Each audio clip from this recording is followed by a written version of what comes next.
Another 5 minute mystery. See if you can solve the kids before the end of the program.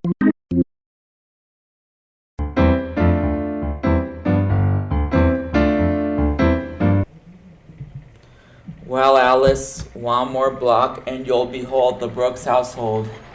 2 whole years, Jim. It just doesn't seem possible. It's been so long. You and Dorothy married with a place of your own. Ah, it's true, alright. Only too bad you have been taking advantage of the old Brooks hospitality sooner. Well, I'm here now and I intend on having a perfectly wonderful time. Now here we are. Oh, what a charming place this is. Dorothy's probably on needles and pins waiting for me to get you here. Darling, it's Jim. Here's Alice. Jim, look! What? Where? There on the living room floor. It's Dorothy. Dead. Mr. Brooks, I'm afraid you and Miss Manning will have to submit to some routine questioning. I'll be happy to help you in any way I can, Inspector. Thank you, Miss Manning. Now, Mr. Brooks, while we're waiting for some information I phoned for, I want you to tell me exactly what happened this morning. There's nothing much to tell.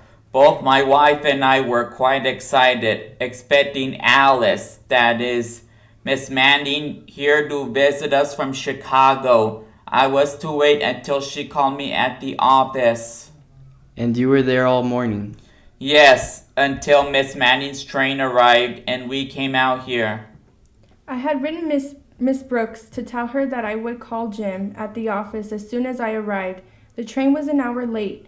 Maybe if I had been here earlier, it may have prevented this. Well, that remains to be seen. Apparently, Mrs. Brooks was sitting here in this chair putting red polish on her fingernails when she was shot from behind. The polish had spilled all over the carpet and she was still holding the tiny brush in her hand.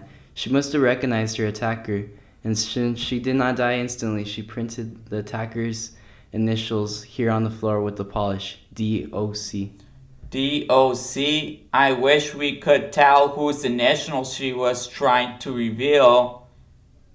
You're sure? You don't know anyone whose name would fit that? Positive, I can't. Oh. Yes, Miss Manning? Can you think of somebody with those initials? Well, D.O.C. spells Doc, and it's Mr. Brooks' nickname. Why, it can't be. Yes, Mr. Brooks. I haven't been called Doc for over 2 years.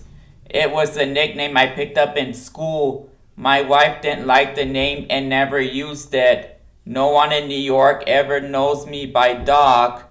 You've got to believe me, Inspector. It's the truth. Well, that we'll see just a minute. Hello? Yes? Grady? Yes, I see. Well, it's sewed up anyway, thanks. Well, you both will be happy to know our little murder is solved.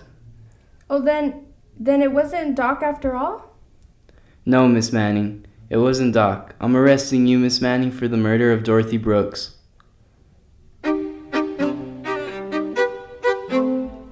Why did the inspector arrest Miss Manning for the murder of Mrs. Brooks? In a moment, we'll hear, but first, this.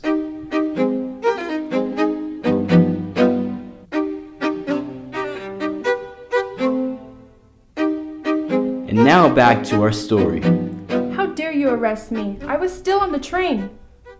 Your train wasn't late, Miss Manning. That phone call just verified the fact that you came out here, murdered Mrs. Brooks, returned to the station, and called Mr. Brooks to pick you up. That wasn't what really gave you away, though, Miss Manning. Too bad you didn't know Mr. Brooks was no longer called Doc. When you printed those letters on the carpet, the next time you leave a name as a clue to throw suspicion, you better get the name right. But of course, there won't be a next time, will there, Miss Manning?